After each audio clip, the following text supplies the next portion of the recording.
রোমের সবচেয়ে শক্তিধর নারী হব আমি, এটা মাথা থেকে কিছুতেই ঝেড়ে ফেলতে পারছি না। তাহলে আমি বলবো তুমিও হাত গুটিয়ে বসে থেকো না। এই সফরে হাদিরিয়ানুসের স্ত্রী শারুনও আসছে, তাকে বেশ খায় খাতির করো। জানোই তো স্ত্রীরা স্বামীদের সিদ্ধান্তে অনেক বড় ভূমিকা রাখতে পারে।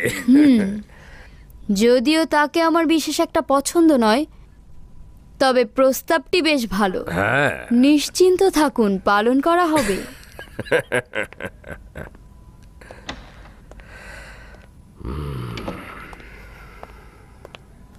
আলী জনাব জুলিয়াস।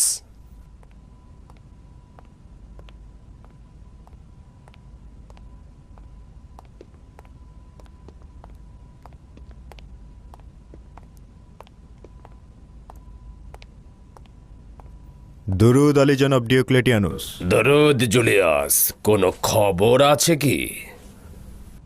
জি আলী জনাব,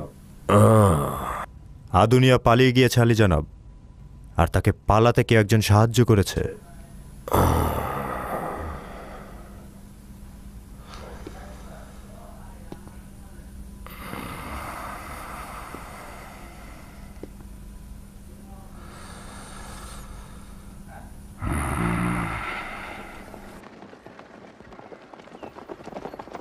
ও,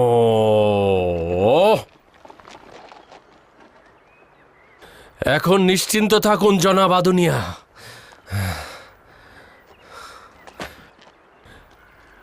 এখন আপনি নিরাপদ। এবারই প্রথম নয় যে জনাব ম্যাক্সিমিলিয়ানুস আমাকে নাজাত দিলেন। পূর্বে অসংখ্যবার তিনি আমার জান ও মালের নাজাত দিয়েছেন। তাহলে তো শোনা উচিত কিভাবে।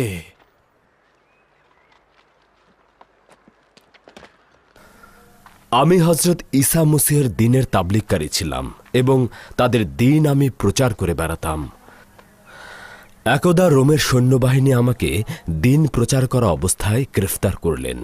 নিঃসন্দেহে একেবারে মৃত্যুর দ্বারপ্রান্তে পৌঁছে গিয়েছিলাম, কিন্তু জনাব ম্যাক্সিমিলিয়ানুস অত্যন্ত দক্ষতার সহিত আমাকে আজাদ করলেন। আর এটাই মূলত আমার তাওহীদে বিশ্বাসী হওয়ার মূল ভিত্তি। এভাবে দিনের পর দিন একে অপরের সঙ্গে বিভিন্ন বিষয়ে বাহাস করেছি আমরা। আমি অসংখ্য বিষয়ে তার কাছ থেকে শিখেছি। গালুস, তোমার মালিকের মর্যাদা বোঝার চেষ্টা করো। আমি তাকে খুব ভালোভাবেই চিনি। তাহলে তুমি তো নিঃসন্দেহে আমার চাইতেও বেশি ঘটনা জানো। আমি তখন গ্রিক গোলাম। তখন আমার বয়স 14 কি 15। জনাব ম্যাক্সিমিলিয়ানুসের পিতা আমাকে কিনে নিলেন। তিনি রোমের একজন বিখ্যাত বিচারক ছিলেন, সম্রাট হাদিরিয়ানুসের খুব ঘনিষ্ঠ লোক ছিলেন। আমি জনাব ম্যাক্সিমিলিয়ানুসের বাল্যকাল ও বেড়ে ওঠার সাক্ষী ছিলাম। তিনি অত্যন্ত মেধাবী ছিলেন। বিখ্যাত ব্যক্তিদের সান্নিধ্যে থেকে তিনি শিক্ষা গ্রহণ করতে পেরেছেন। তারা তাকে জ্ঞান, বিজ্ঞান, সমাজনীতি, অর্থনীতি বিভিন্ন বিষয়ে শিক্ষাদানের মাধ্যমে তাকে পরিপূর্ণ করে তুললেন। কিন্তু এই শিক্ষাই তার জন্য কাল হয়ে দাঁড়ালো। আর রোমের অত্যাচারী খোদাগণ তাকে হিংসার চোখে দেখতে লাগলো। কিন্তু দাগিয়ানুস তার গুণমুগ্ধ হয়ে রোমের সম্রাটের কাছ থেকে নিয়ে এসে ফিলাডেলফিয়ার রাষ্ট্রীয় কাজে নিযুক্ত করল। হ্যাঁ, আর ভাগ্যক্রমে ফিলাডেলফিয়াও একই পরিণতি ভোগ করল। আপনার চেহারায় ক্লান্তির ছাপ দেখছি। উত্তম হচ্ছে গাছের ছায়ায় কিছুটা বিশ্রাম গ্রহণ করুন। তিনি রোমের অপকর্ম থেকে বাঁচবার জন্য ফিলাডেলফিয়া আসলেন। অথচ ফিলাডেলফিয়ার অপকর্মগুলো রোমের চাইতে কোনো অংশেই কম নয়। আচ্ছা, জনাব ম্যাক্সিমিলিয়ানুস কেন দাগিয়ানুসেরই অপকর্ম দেখে রোমে ফিরে গেলেন না? দাগিয়ানুস তার কন্যার সঙ্গে ম্যাক্সিমিলিয়ানুসের বিয়ে দিয়ে দিলেন যেন তিনি ফিলাডেলফিয়ায় অবস্থান করেন। তবে বানু হেলেন যে এক খোদার ইবাদত করেন সেটাতে তিনি উদাসীন ছিলেন। তার মানে জনাব ম্যাক্সিমিলিয়ানুস এক ও অদ্বিতীয় খোদায় ঈমান আনার পূর্বে মিথ্যা ও শিরক ইবাদত থেকে মুখ ফিরিয়ে নিয়েছিলেন এবং তারপর তাওহীদে বিশ্বাসী হলেন। হ্যাঁ, তিনি কখনোই অলিম্পিয়াসের খোদায় বিশ্বাসী ছিলেন না এবং সে সত্যের সন্ধানী ছিলেন। তিনি তার খালেককে চিনতেন, কিন্তু তিনি খোদা তাআলার পক্ষ হতে হেদায়েতের একটি আয়াতের অপেক্ষায় ছিলেন। কিন্তু পবিত্র তাওরাত ও ইনজিল শরীফ কি তার হাতে পৌঁছেনি? কেন নয়, অবশ্যই তিনি সেগুলো পড়েছেন, কিন্তু হাকিকত খুঁজে পাচ্ছিলেন না। তিনি ফিলাডেলফিয়ার গ্রামগুলোতে অনবরত সফর করতেন এবং নিজের প্রভাব প্রতিপত্তি দ্বারা মজলুম ও বঞ্চিতদের তিনি সাহায্য করতেন। তিনি এমন একটি সফরে রাজস্ব আদায়কারীদের নির্মম নির্যাতনের ছবি দেখলেন। তারা ছিল দাগিয়ানুসের কর আদায়কারী।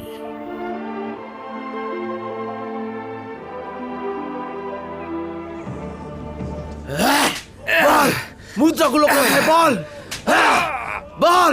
আব্বাজান, তাকে ছেড়ে দাও, তাকে ছেড়ে দাও, তাকে আব্বাজান। ছেড়ে দাও, সে মরে যাবে। তাকে ছেড়ে দাও, ছেড়ে দাও তাকে, তাকে ছেড়ে দাও। মুদ্রাগুলো কোথায় বল, সে বল। মরে যাবে,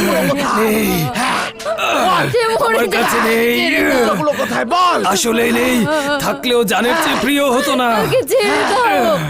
রহম করো তার উপর, সে জানে না। তাকে ছেড়ে দাও। সতর্ক থেকো, কোনো কিছু যেন লুকিয়ে না রাখে। বিন্দু মাত্র রহম করবে না। মারো, যতটুকু পারো সংগ্রহ করো। প্রত্যেকটা জিনিসকে ভালো করে দেখো। বিন্দু মাত্র রহম করবে না। মারো, মারো ওকে।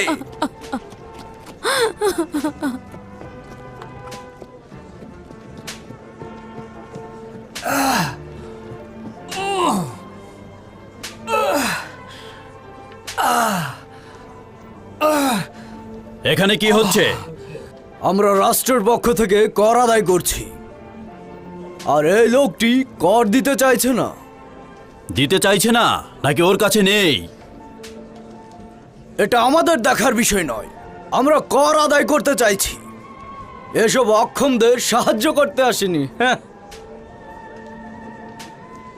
তাকে ছেড়ে দাও।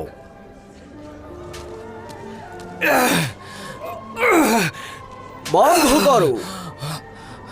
কে আপনি আলী জনাব? একজন নগণ্য কর্মচারীর উচিত আনুগত্য প্রদর্শন করা, সওয়াল করা নয়। তাকে ছেড়ে দাও। আমি আলী জনাব ডিউক্লেটিয়ানুসের কর আদায়কারী কর্মকর্তা। আপনার কোনো ফরমান আমি মানব না।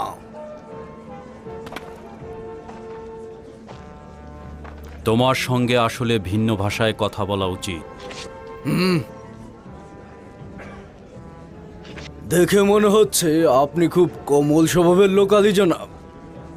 ভাবতে পারছি না ওই ভাষাটা আপনার জানা আছে।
কতল করো ওকে, কতল করো, কতল করো ওকে, কতল করো ওকে, কতল করো, কতল করো ওকে, কতল করো, কতল করো, কতল করো ওকে।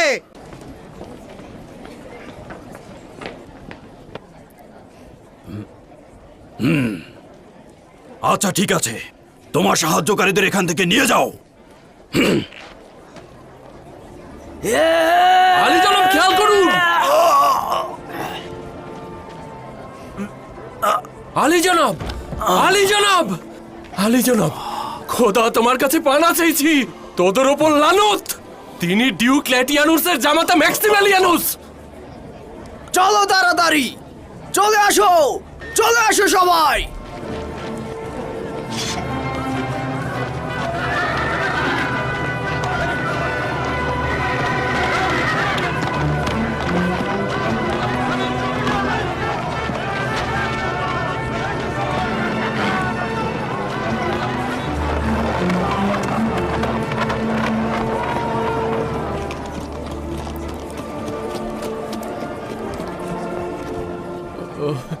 আলী জনাব, আলী জনাব,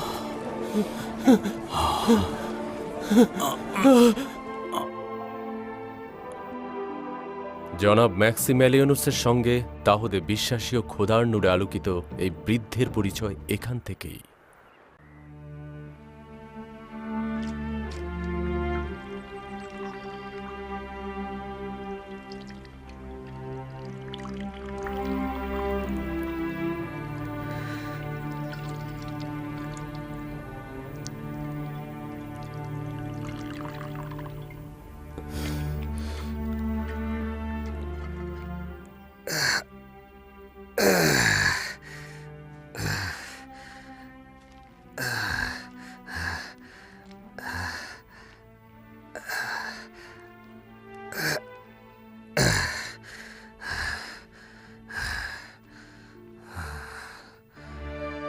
জনাব ম্যাক্সিম্যালিয়ানুস গুরুতর জখম হলেন।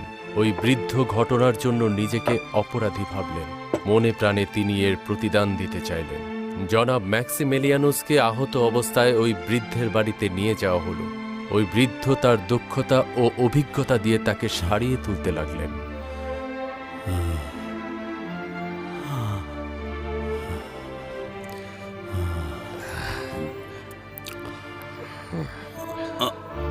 না না না, এই অবস্থাতে আপনার বিশ্রাম নেওয়া উচিত।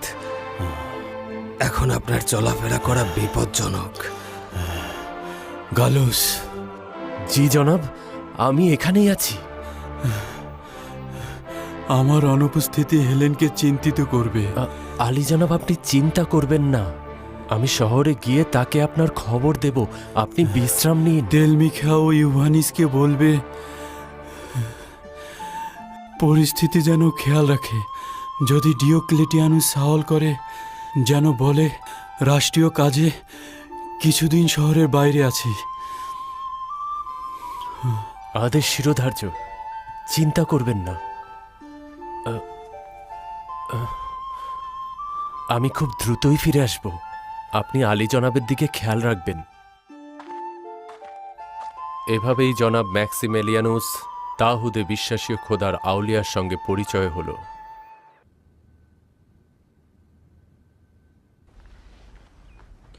জখমের ওপর খুব ভালোভাবে বাধা হয়েছে।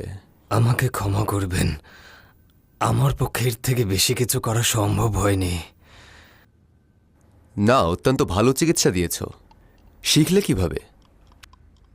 আমার পিতার কাছ থেকে, যদিও তা রোমের চিকিৎসকদের মতো এত উন্নত নয়, তবুও আপনার এই বেহাল অবস্থা কে করেছে? ক্ষমা করবেন আলী জনাব, এটা জানা খুব একটা গুরুত্বপূর্ণ বিষয় নয়। বছরের পর বছর ধরে সভ্যতা ও সংস্কৃতিতে পিছিয়ে থাকা জনগোষ্ঠীর উপর রোমানদের অত্যাচার সহ্য করছি। আমরা এতে অভ্যস্ত হয়ে গেছি। আমি একজন রোমান হিসেবে আপনার কাছে ক্ষমা প্রার্থনা করছি। আমরা নিজেদের সভ্যতার সবচেয়ে বড় ধারক ও বাহক হিসেবে জানি, অথচ সবচেয়ে অসভ্য কাজগুলো এখন আমরাই করছি। না না, আপনাদের সাথে অন্য রোমানদের বেশ পার্থক্য লক্ষ্য করছি। কিন্তু আমরাও অন্য রোমানদের মতোই, আমাদের মধ্যে বেশি পার্থক্য নেই। না না না, একেবারেই তেমন নয়। আচ্ছা, আমি কি একটা সওয়াল করতে পারি? করো সওয়াল। আলী জনাব কেন এই রোমান বাহিনীর কর্মকর্তাকে সাহায্য করার বদলে আমাকে সাহায্য করলেন? আমি নিজেও জানি না, শুধু জানি যে ওইসব জুলুমকারীদের সঙ্গী হতে চাই না। সম্ভবত এই ইচ্ছে ও আকাঙ্ক্ষাটা কলবের মধ্যে কোনো একটা আদেশ থেকে হয়েছে। কিন্তু দুনিয়ার প্রতি মহব্বত অনুভব করাও এক ধরনের কলপের চাওয়া। কেন আপনি এই কলপের জন্যই তালাশ করছেন না? আপনি কি এমন কাউকে দেখেছেন যে ভালো বা মন্দ কাজের জন্য প্রতিদান পেয়েছে? এটা আমি বিশ্বাস করি। পুরস্কার প্রাপ্তি ছাড়া আঞ্জাম হয় না, এবং এই বিষয়ে আমার পূর্ণ আকীদা রয়েছে যে ভালো এবং মন্দ কাজের পুরস্কার অবশ্যই আছে। আর যদি তা না হয়, তাহলে আমার কাছে জিন্দেগির কোনো মূল্যই থাকবে না। তুমি এই নেক কাজের জন্য কার কাছ থেকে পুরস্কার গ্রহণ করতে চাও? আপনাদের যে গোলাম ও খেদমতগার রয়েছে, তারা কার কাছ থেকে পুরস্কার গ্রহণ করে? তার মালিকের কাছ থেকে। মালিকের কাছ থেকে? তার মানে আমিও আমার মালিকের কাছ থেকেই পুরস্কার গ্রহণ করি। প্রত্যেকেরই মালিক রয়েছে। তুমি বলতে চাইছো যে তোমার পুরস্কার তোমার খোদার কাছ থেকে গ্রহণ করবে? আমার কাছে নেক কাজের ফলাফলের জন্য এটাই সবচাইতে পছন্দনীয় পথ, কিন্তু আমিও অতটা জানি না। আমি আমার নেক কাজগুলো মন্দিরে রক্ষিত ওই সকল হাতে বানানো খোদার ইবাদতে নষ্ট করতে চাই না। আমি জানি যে একজন খোদা আছেন, আমি নিশ্চিত, কিন্তু তিনি কেমন তা জানি না। আমার খোদা আমার খালেক, কিন্তু আপনাদের খোদা উত্তম হচ্ছে এইভাবে বলা যে রোমানদের খোদা নিজেরাই নিজেদের হাতে বানিয়েছে। না, তোমার খোদাকেও আমি পুরোপুরি বিশ্বাস করি না। যদি ইহুদি হও তবে নিজেদের খোদারই ইবাদত করছো। আর আমি পড়েছি যে তোমাদের তাওরাতে পয়গম্বরকে গুনাহ ও মন্দ কাজের সঙ্গে সম্পর্কিত করা হয়েছে। আমি কবুল করতে পারবো না যে একজন খোদা আসমান থেকে জমিনে নেমে আসলো, পথে হাঁটল, পয়গম্বরের সাথে কুস্তি লড়ে পরাজয় বরণ করল। আবার যদি তুমি হজরত ঈসা মসীহের অনুসারীও হও তবে তোমার খোদাকেও কবুল করতে পারবো না। খ্রিস্টানদের খোদারও রোমান খোদার মতো সন্তান রয়েছে, ওদের ধর্মগ্রন্থ ইঞ্জিল। কিন্তু আপনারা যে খোদার কথা বলছেন সেটা ঈসা মসীহের তাবলীগকারী ও অনুসারীরা তৈরি করেছেন। ঈসা নিজে কখনো বলেননি। এই অনুসারীরা রোমানদেরকে ঈসা মসীহের দিনের প্রতি আকৃষ্ট করার জন্য তার আসমানি দিনকে রোমানদের জমিনের দিন হিসাবে তৈরি করেছেন। বৃদ্ধ লোকটি জনাব ম্যাক্সিমেলিয়ানুসকে একটি প্রাচীন ইঞ্জিল শরীফের কথা বলছিলেন, কিন্তু তখন আমার জ্ঞান ছিল কম, তাই তেমন কিছু বুঝতেও পারতাম না। কিন্তু পরিষ্কার বোঝা যাচ্ছিল যে এই বৃদ্ধ লোকটি অনেক জ্ঞান গর্ভের কথা জানেন। আচ্ছা রাখুন, এত চিন্তিত হওয়ার কিছু নেই। আমি আমার আকীদা সম্পর্কে বলছি।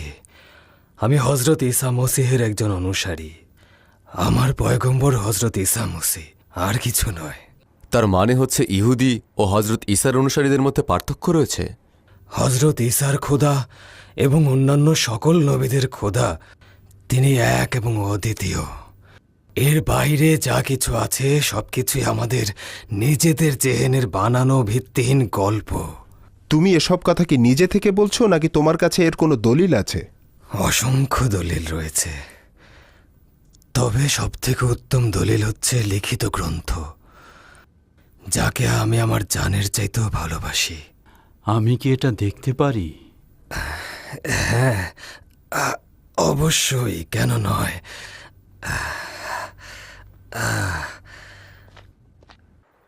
বৃদ্ধ লোকটি পবিত্র ইঞ্জিল শরীফ জনাব ম্যাক্সিমেলিয়ানুসকে দেখালেন।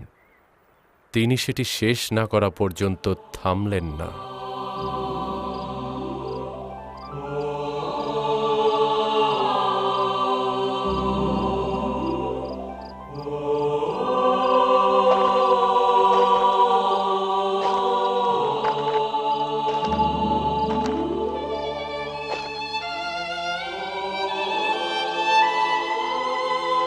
তিনি নিজের জন্য ইঞ্জিল শরীফের অনুলিপি না লিখে ওই বৃদ্ধের গৃহ ছাড়লেন না।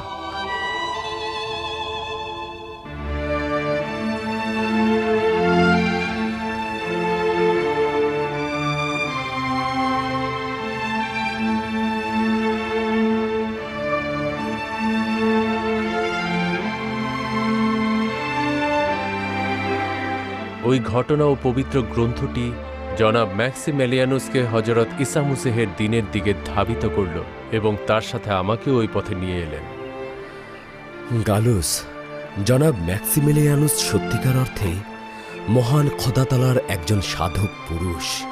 তিনি আমাকে বলতেন, হজরত ঈসা মসিহ যা কিছু বলে গেছেন এবং বর্তমানে তার অনুসারীরা যা বলছেন তার মধ্যে পার্থক্য হল একটি বড় মোটা বৃক্ষের সাথে একটি ছোট চিকন গুল্মলতার যে পার্থক্য। কিছু কিছু ফুল দূর থেকেই অনেক বেশি তার সুগন্ধি বিতরণ করে যায়। আশা করছি রোমানদের সঙ্গে আমাদের সম্পর্ক অটুট থাকবে। আলী জনাব, অনুমতি দিলে ইয়াহুদি গোষ্ঠীর পক্ষ থেকে কিছু উপহার দিতে চাই। অতি নগণ্য এই উপহার ইয়াহুদিদের পক্ষ থেকে মহান সম্রাট ও ডিওক্লেটিয়ানুসের জন্য বন্ধুত্বের শুভেচ্ছা স্বরূপ।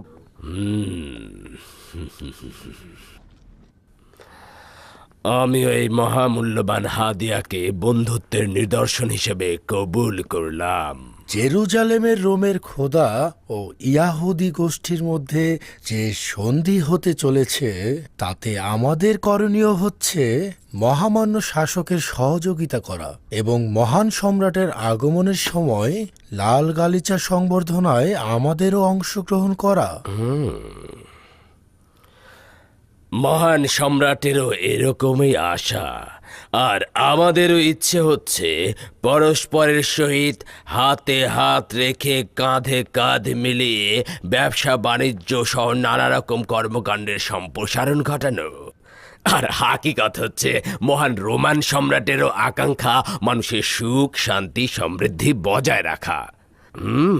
কিন্তু একদল লোক রয়েছে যারা অন্যদের সুখ শান্তিতে ব্যাঘাত ঘটাতে চায়।